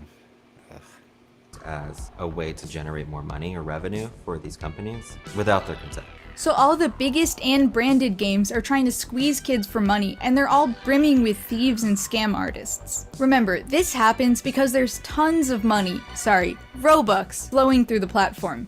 And the corporation gets at least a 30% cut whenever any of it moves around. Some other parents, they're budgeting probably $100 to $150 a month. Harrison gets $20 a month for Roblox from his dad, and he's actually really conscious about not spending more of his dad's money. Do you want me to spend $100, or are you okay with the 20? No, I'm okay with the 20 or the 5. Okay, good. We wanted to focus specifically on the labor and financial exploitation of children, but we do have to point out one thing that Harrison... I did want to get into how I feel I learned the value of $1. Sure. And that little clip there was perfect in that it pretty much exemplified that. I didn't even get it, but I guess you could say I did get one through gift money and, just special paydays of just $20 or something. So I would just save it up and I get video games with it. Or I buy a $20 game, and that was a happy day. But but just having a cap, just having a limit, saying there was going to be a limit. This is how much you can do with it. figure out how to maximize and be efficient with your $20. I think that's a good way of thinking about things, and the fact that I can budget myself by just putting a cap on how much I'm willing to spend on takeout food each week, or you know, I want to just keep. I do it cash wise by never having more than $40 on. Not only does it ensure me from losing a lot if I'm robbed, but which has never happened. But even if I was, I would just say, "Yep, here's the cash I got. No worries. You know, just have a good time." But it also limits me. Like, I'm not going to get something. You know, I'm not gonna. It's like, oh, there's this splurge purchase I could make at $60. Well, I only have the 40. I can never make a splurge purchase more than that. It's making money seem more real, like a thing that you have. Yeah, I just put a cap, even if it's Steam purchases, or it's like never more than $50 at a time. Yeah. Though then I need to put a cap on no more if I do it once, not in the same month. So. Yeah, I think that's a good way to do it. Person said about predators on Roblox that blew our minds and even got our cameraman to step in. There's a lot of people, like our adults, and they try to get advice from you, so they could research you and try to track you down. I don't know why. When did that happen? I don't know. I don't know. Like, people start doing it now. So someone's asking your name? Yeah, your name, your your real info. name or your avatar name? Your real name and your info about your places, where you live, what age are you, and what I just do is just lie about my age. Well, how do you know it's that kind of person? They introduce themselves in a certain way? Or? For adults, they type really fast. Yeah, that's true. Yeah. Adults type really fast. So that's why I know who it is. Like a kid or adult, they type for minutes, and the adult type in for 2 seconds and they're done. So which game does this happen in? In every single game. Just to recap here, this is an 8-year-old child talking about the lengths he has to go to avoid predators on a children's platform. One of the largest kids platforms on Earth, which has again made billions off of these children. Meanwhile, yeah, right.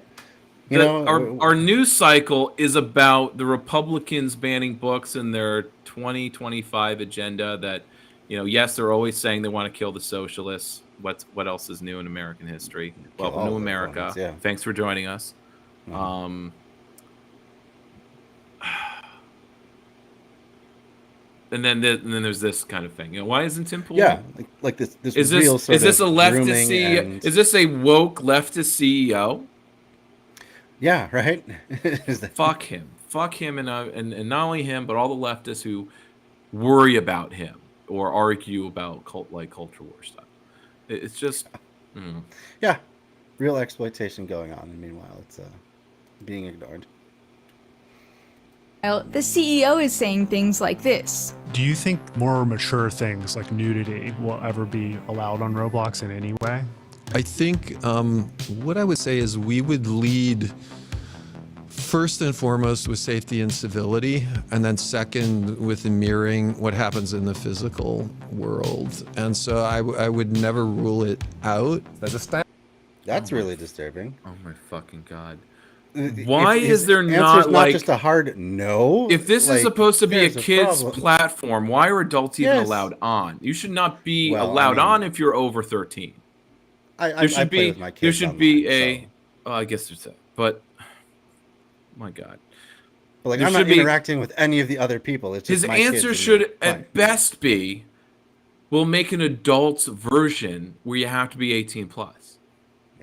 Like any other site with sexual content. Right. So it's like that sexual content, make an 18 plus rule version. It out. Jesus Christ. Why? It costs too much to have a separate platform that you have to build? Just keep it all on one site? I mean, let alone. I guess that's the efficiency of the market. 1 point whatever billion dollars that you're worth. Like, come on, man. How much money do you need? He can't. He has stockholders, I'm sure he has to pay dividends. I suppose, but at that point, you could just you saw on the crawl the damn company and sure sell his shares Ride off into the sunset, do whatever the hell he wants with his life. Like, if that's the point you're Now, getting this is to, a when you're passion considering project, this sort right? of thing. Oh, ugh. And something I found in paying attention to all of the tech cycles of the last 20 years, that the most popular viral kind of things are made by marketing people. The marketers hire people who know what they're doing or make stuff. Yeah. But it's always a marketer who's Sounds like behind it. AstroTurfed, yeah. So in that way, anything filler is always suspect and shit. And anything that can be done independently of marketing is just fine with me. Maybe I won't see it right away, but that's where the word of mouth comes in, and then I can trust real people suggesting an indie game, music, whatever. Yeah. Yeah. All right. Well, let's get into the end of the video, though. I want to make sure we finish it up. Standard of care if you're running a school or making children's TV that you're going to treat kids with incredible care and caution. What's nuts about Roblox is that it is arguably the largest source of children's entertainment today, and it operates with just the absolute bare minimum of care for its audience. And that's true. We found this video really. I would not even I don't know think there's how- a minimum. No, I would minimum? not know how to contact a moderator in any of these games or report people or do any of that stuff. Like, I think maybe I've seen some where you can report inappropriate chats, but even that, like, pretty passive. difficult to make because, more so than other workers we cover, the Roblox workforce, mostly children, are at a unique disadvantage to fight for their rights. It's a community that doesn't often speak out about Roblox for fear of reprisal or for fear of hurting their own standing within the community. It's not easy for them to escape this ecosystem. I was an art teacher for a little while, so I've taught kids about the age of Roblox's core audience. So like younger artists or game devs are incredibly passionate and frankly would do this stuff just because they love it. And they do on Roblox. And they do. That sort of worker base is ripe for exploitation. And loving what you do should not be licensed to be unfairly compensated or to be exploited. Young Roblox developers like Antonio want to make a career out of their work, and Roblox is priming them to work in a professional video game industry that already has That its is a own capitalist problems trope with by the labor way, right now. Capitalist trope of like, oh well, you know, you don't have to be paid more because you love what you're doing. That's like its own. Oh, I mean, I hear that in education all the time. It's when none of us are doing this for the money. Ha ha ha ha ha ha ha. It sucks to hear it every single time. Like NPC if I'm going to be, you know, flipping about it.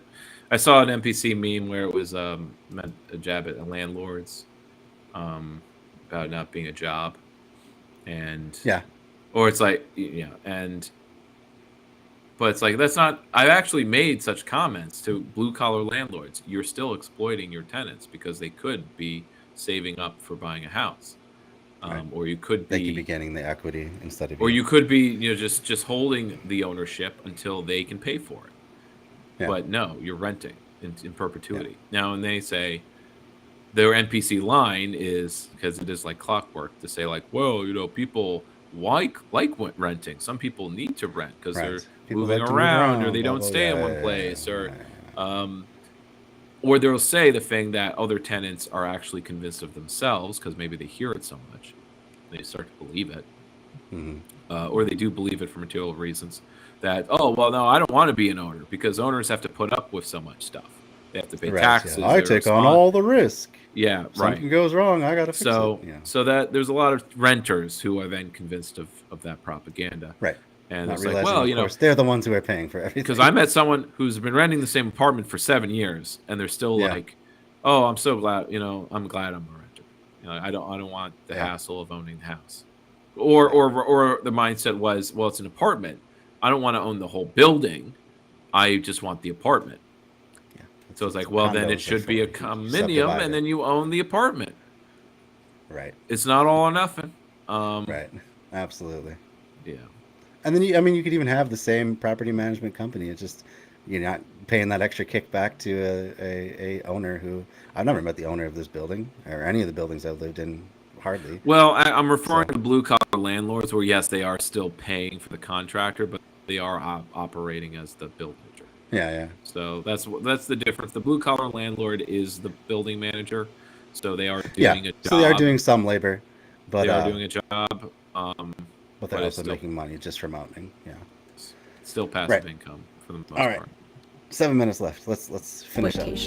The standards that Roblox Corporation is setting for development and what represents fair pay and what represents, like oversight and workplace malpractice, that's stuff that is then surely only going to widen and get bigger. So the children growing up playing Roblox now who expect, 20% cut of the 100% of revenue that their game makes, they're going to grow up and that's what they will be used to. Roblox isn't blind to the issues that we've talked about. They just know that their audience doesn't have power and that mainstream media and legislators aren't paying attention.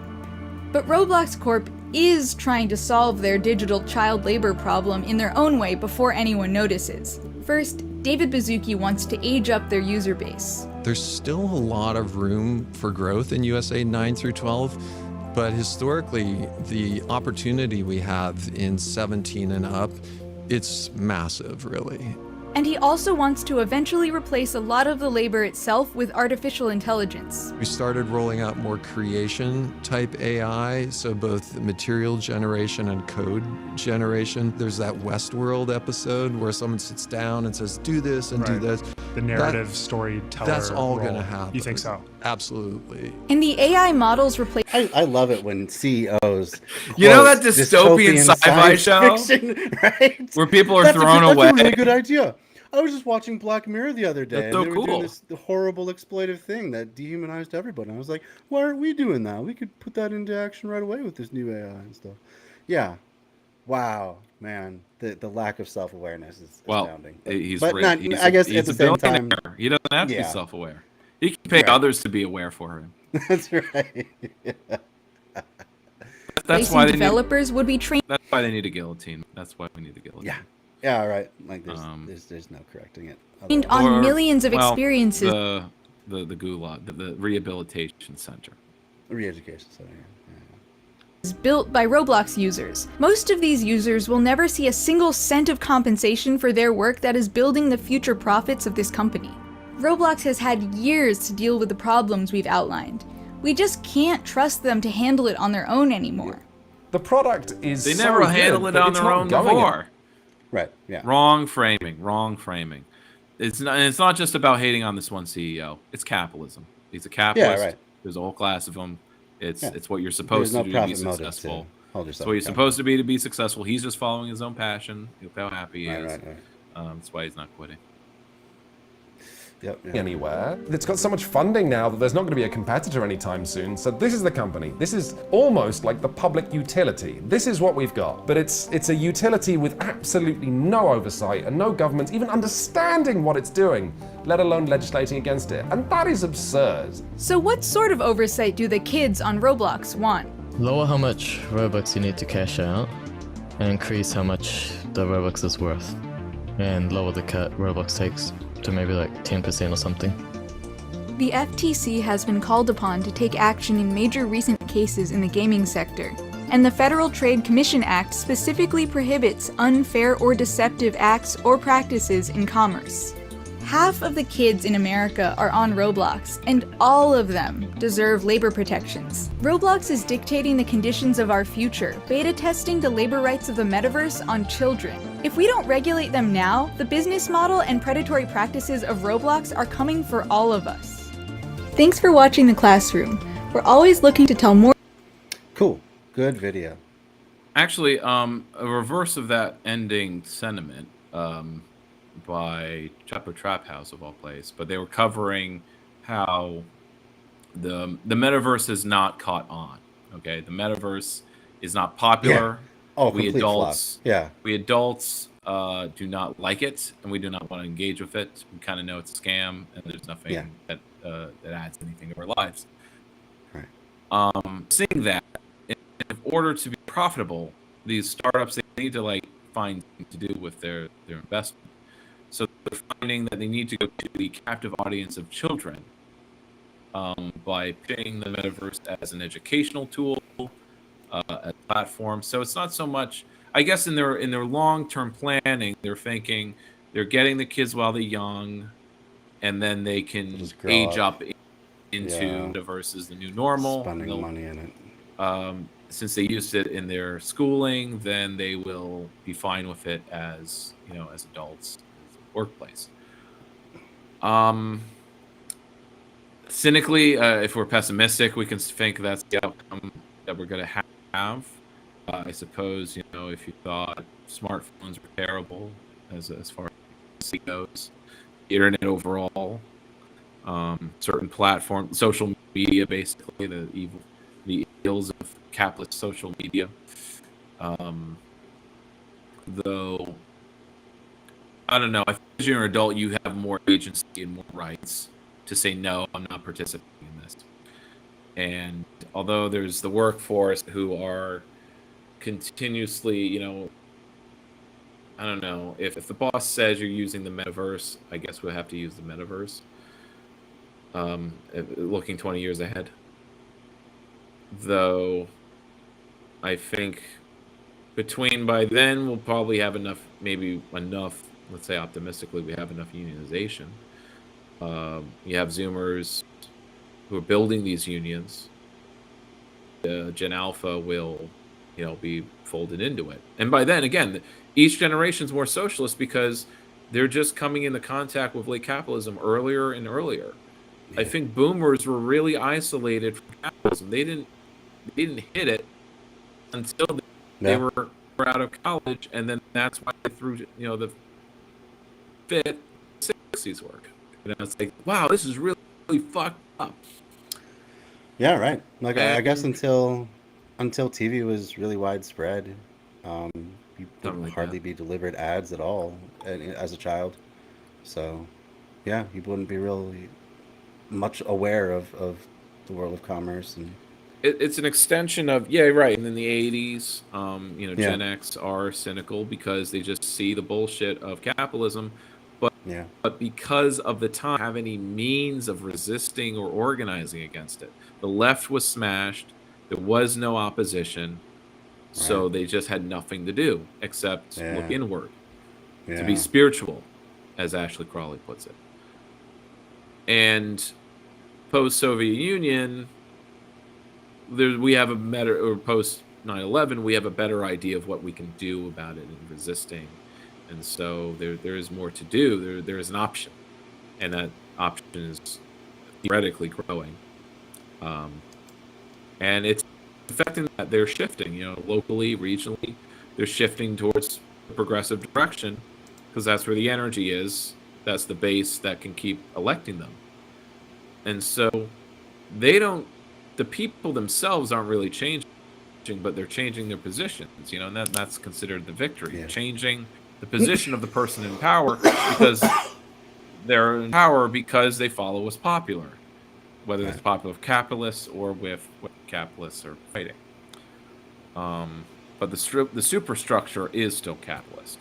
Absolutely. Which is kind of what allows for the flip-floppy nature of the slimy politician who could be very pro-tenant and show up to the labor organizing while 10 years ago they were just some corporate hack. Or that's what they were doing because that's where the money was if they were going to have some cheddar. Right. Which is why they're sick. I'm sick of them in my eyes. Or it's like these people are, fake, just opportunists. And our media kind of continually reinforces that in America, a politician is only where the wind blows. They cannot actually stand for something. Right. Maybe Bernie Sanders and others can, not the squad, because they sway with where things are going. Sanders is the only consistent national figure. Yeah. But he is the exception that proves the rule. Yeah. Well, he may stand for things. That doesn't mean that he's going to have any hold of the reins of power ever. Yeah. So no, progressives that are elected, Bernie Kratz, they do stand for things, but they're also captive.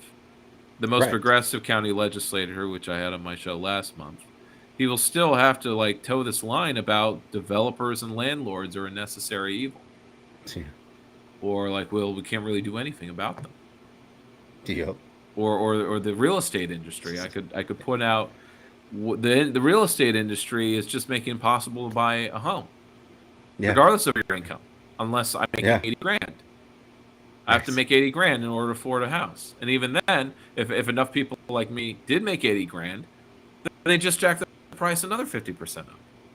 Yeah, it way outpaces income. And they have no answer. They have no answer. No, Socialist they has an can't. answer. Uh-huh.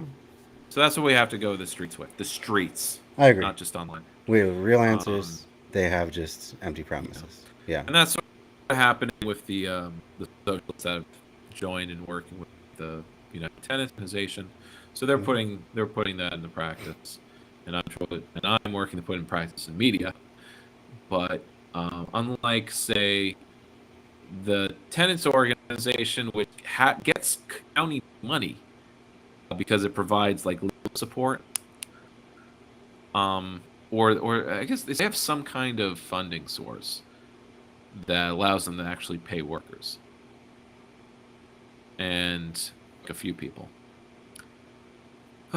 We really need that at the station.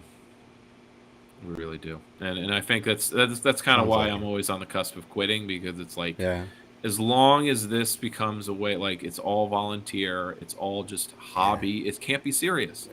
The difference between can't hobby sustain itself forever and kids working the whole weekend, it's like that's not It's sort of happening here with the content creation, but the managing and the growth and the the organizing Stuff that keeps the lights on and different. going. That's different. Yeah, definitely. That's frustrating. It is. All right. Well, it's been a Shangang Gang. Hey, how's it going? Seeing you at the end here. We're just about to wrap up, but thanks for stopping by. As always, it's been a pleasure having you on. You always bring thought-provoking videos to share with us, so I do appreciate that. And can't wait to see what we're gonna cover next time. So I think it's gonna be like some the homesteading video, which is pretty long, but fun. Doesn't stop so much. Nice. Because it's not. Not that I mind stopping. It's been great conversation. But something a little more relaxed. See what else I find over the week. I have to look. Very cool. For something interesting. Yeah, I had a couple videos come up that you might be interested in too, so I'll send them your way at some point. All right. Okay. See you next time, Dan. Have a great night. Later. All right. Once again, Dan Platt to the Three Left Show, and what is left in Albany? We got 3 of us here, so I think we will raid somebody, and then we will get the heck out of here. Thank you all for joining. I do appreciate it. There's Twitch. Just didn't have its icon up. Let's see who's on right now. Hey, Bread Crochets is on. We haven't raided them in quite some time, so that's who we're gonna raid tonight. If you're not familiar with Bread Crochets, I'll throw the link up in the chat real quick before we do, just in case you're seeing this after the fact, so you can go check them out as well. Otherwise, we'll start the raid momentarily. Thanks for joining. Bye-bye. Bye-bye. That was Amanda from the Peanut Gallery, if you couldn't hear. I want to edit the stream. I want to raid. We are going to raid Bread Crochets. Doing some Minecraft. Really fun channel. Does crochet projects as he listens to Leftist Theory. And tonight is doing some Minecraft as well. So have a good time. Show them all the same love and respect you show me. And I will see you all next time. Oh, can't raid Bread Crochets at this time. Maybe they went off just now. Or I don't know. I actually don't know what happened. Maybe, you know what? I'm going to reset my panel here just in case it's something on my end. And we'll try once more to raid Bread Crochets. There we go. Now it's working. Thanks for joining. See y'all next time.